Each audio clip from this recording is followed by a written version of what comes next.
सुंदर सिंह कंग साहब, आप सांसद हैं, कौन से ऐसे मुद्दे हैं जिस पर विपक्ष को बोलने का मौका नहीं दिया जाता है? और आज प्रधानमंत्री ने कहा कि दल हित में भले ही हमारे मत नहीं मिले, लेकिन देश हित में जब चर्चा की बात हो तो कम से कम एक मत से हमें चर्चा करनी चाहिए खुले मन से। कंग साहब, तैयार है क्या विपक्ष इसके लिए? चित्रा जी,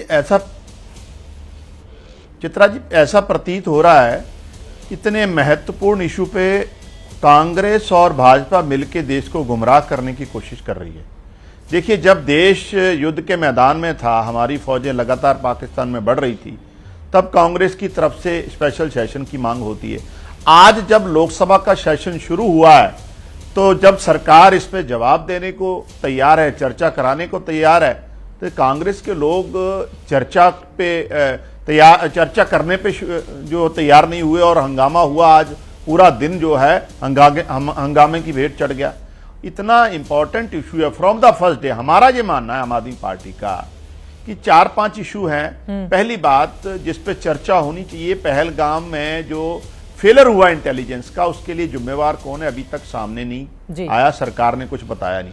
नंबर 2, जो टेररिस्ट थे जिन्होंने ये बहुत ही दुखद घटना को अंजाम दिया, वो अभी तक उनका क्या हुआ, वो पकड़े नहीं गए, वो मारे नहीं गए, कहीं सरकार ने कुछ नहीं बताया। तीसरा सबसे अहम, चित्रा जी, जब हमारी फौजें लगातार आगे बढ़ रही थी तो क्या कारण थे कि एकदम से युद्धबंदी कर दी गई, और वो भी तीसरे राष्ट्र द्वारा। अमेरिका ये अनाउंस करता है कि मैं युद्ध विराम की घोषणा करता हूं पाकिस्तान और भारत के, वो कौन होते हैं? भारत सरकार ने इस पे भी रवैया स्पष्ट नहीं किया।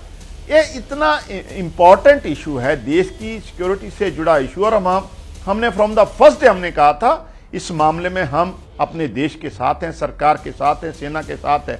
लेकिन हर रोज अमेरिकन राष्ट्रपति, अभी पिछले दिन उन्होंने कहा 5 जेट गिराए गए हैं। ये किसके गिराए गए हैं, किसने गिराए हैं, उनको ऑथराइज किसने किया है? भारत सरकार के प्रवक्ता कह रहे हैं कि कोई इसमें तीसरे देश की कोई भूमिका नहीं है। तो क्या कारण है? और मैं पंजाब से आता हूं चित्रा जी। पंजाब बैटल ग्राउंड है, क्योंकि पंजाब के बॉर्डर पे हजारों लोगों ने उसी दिन उनके काम बंद हो गए, खेती बाड़ी होगी, और सेना के साथ एकदम से सिपाही की तरह लड़ाई लड़ रहे थे। उस पंजाब को लेकर अभी भारत सरकार ने उन किसानों को लेकर, बॉर्डर के किसानों को लेकर क्या बात की? कुछ नहीं किया। हमारा ये मानना है इस पे चर्चा होनी चाहिए। लेकिन भारतीय वायुसेना के कितने फाइटर जेट गिराए गए, विपक्ष को ये आंकड़ा क्यों चाहिए? जल्दी से जवाब, फिर राजीव रंजन जी के पास जाना है। भारतीय वायुसेना के कितने फाइटर जेट गिराए गए, ये आंकड़ा क्यों? क्योंकि बार बार हमारे सैन्य अधिकारियों की ओर से कहा गया है कि इस तरह के आंकड़े समय आने पर दे दिए जाएंगे। अभी ही क्यों चाहिए? क्या जो दुश्मन देश है वो इन आंकड़ों का फायदा नहीं उठाएगा? कंग साहब, जो बातें सेना कह रही है, कम से कम उसकी बातों पर तो हमें भरोसा करना होगा ना, एक देश के नाते। हमें क्यों चाहिए आंकड़े? मैं फुली एग्री करता हूं आपसे, लेकिन अमेरिकन प्रेसिडेंट को जवाब क्यों नहीं दिया जा रहा? क्यों नहीं भारत के प्रधानमंत्री बोल रहे हैं कि जो डोनाल्ड ट्रंप है झूठ बोल रहे हैं? क्यों वो दावा कर रहे हैं? किस आधार पर दावा कर रहे हैं? क्या देश के प्रधानमंत्री को जवाब नहीं देना चाहिए? जो फोन पर बातचीत हुई थी अमेरिकी राष्ट्रपति ट्रंप से, उसमें उन्होंने बाकायदा बोला था कि किसी तीसरे देश की मध्यस्थता इसमें नहीं है। विदेश मंत्री बार बार बोल चुके हैं, रक्षा मंत्री बार बार बोल चुके हैं। कौन बोले जिसके बाद आम आदमी पार्टी को भरोसा होगा? कंग साहब, कौन बिल्कुल आकर सामने बोल दे जिसके बाद आप लोग भरोसा करेंगे कि मध्यस्थता नहीं है? उन्होंने तो ट्रंप साहब का तो आप देख रहे हैं, वो तो दावा हर चीज किया, और जब श्रेय लेने की कोशिश में लगे हुए हैं। अभी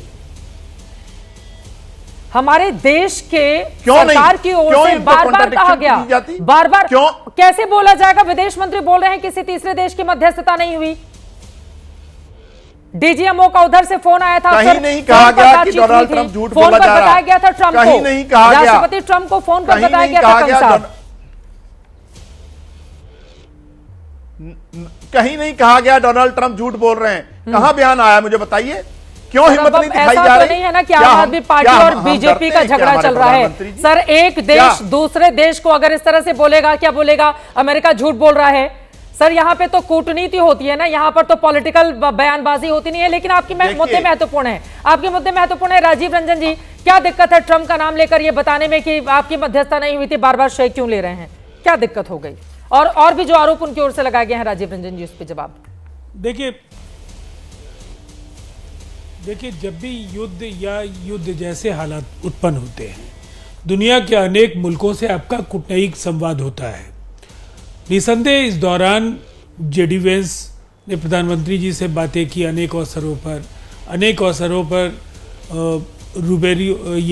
मार्क रूबेरो से भी बात हुई, देश के विदेश मंत्री से। लेकिन जहां तक मध्यस्थता का सवाल है, आप अमेरिका से भी उसके पहले बात कर रहे थे, दुनिया के अनेक मुल्कों से भारत ने अपने डिप्लोमेटिक जो रिश्ते जिनके साथ भी हैं उनके साथ संवाद किया। लेकिन डिप्लोमेसी में बातचीत का मतलब मध्यस्थता मान लेना, ये केवल कांग्रेस के नेताओं या ग्रैंड अलायंस के नेताओं को ही ऐसा लगता होगा, इंडिया ब्लॉक के नेताओं। ट्रम्प साहब ऐसा बोल रहे हैं, कांग्रेस के नेता थोड़े ना बोल रहे हैं। ट्रम्प ही बोल रहे हैं कि हमने करवाया 25 बार वो बोल चुके हैं, पता नहीं क्यों नहीं मान रहे।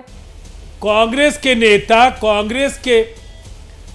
के नेता ये आरोप अगर लगाते हैं तो ट्रम्प को प्रधानमंत्री जी ने टेलीफोन पर काफी लंबी बातचीत करके यह स्पष्ट कर दिया, और वो भारत की ओर से भी तमाम अखबारों में छपा, ये जानकारियां साझा की गई। उन्होंने दूरभाष पर क्या डोनाल्ड ट्रंप को कहा, उन्होंने अमेरिकी न्योते को भी नकारा, वहां जाने के बजाय उन्होंने कहा उनकी पहले से उनके और जहां तक भारत के विदेश मंत्रालय नहीं, वैसे नहीं, मैंने आपको टोका नहीं है। और लोंडे साहब अपनी बारी में बात कीजिएगा। नहीं, आप सवाल बाद में पूछिएगा, पहले मेरा जवाब तो ले लीजिए। इतने बेसब्र क्यों हो रहे हैं? मुझे अपनी बात कर लेने। बोलिए राजीव रंजन जी, वो नहीं बोलेंगे अभी। कंचना यादव जी और अनिल दुबे जी भी बाकी हैं। ठीक है, आप अपनी बात पूरी कर लें, फिर अब आगे उनका सवाल ले लेंगे। बोलिए जी। देखिए, सबसे पहली बात तो ये है कि भारत की सार्वभौमिकता, अखंडता, भारत एक विश्व की शक्ति है, एक आर्थिक महाशक्ति है। आप डोनाल्ड ट्रंप के बयान, चाहे वो हाल के 2 बड़े जो संघर्ष हैं जिसने पूरी दुनिया को कहीं ना कहीं समेट लिया, वहाँ उनके जो बदलते बयान डोनाल्ड ट्रंप के, चाहे वो ईरान और इजराइल के बीच के युद्ध के दौरान, या जो यूक्रेन और जिस तरह से जेलेंस्की को बार बार उन्होंने फटकार लगाई, फिर हथियारों की आपूर्ति भी करने के लिए तैयार हो गए, तो डोनाल्ड ट्रंप लगातार बयानों को बदलने के लिए जाने जाते रहे। भारत ने काफ़ी मजबूती के साथ अपना स्टैंड दोहरा दिया कि कोई भी मध्यस्थता नहीं हुई है। ये डीजीएमओ, पाकिस्तान के डीजीएमओ के कहने के बाद, उनके आग्रह के बाद ये फैसला लिया गया है, और हमने अपना उद्देश्य पूरा किया। युद्ध के लिए हम नहीं गए थे, हमें उनको जवाब देना था, और 72 घंटों में पाकिस्तान को घुटनों के बल हमने खड़ा किया है। बिल्कुल, जो हमारा लक्ष्य था उसको हमने हासिल किया।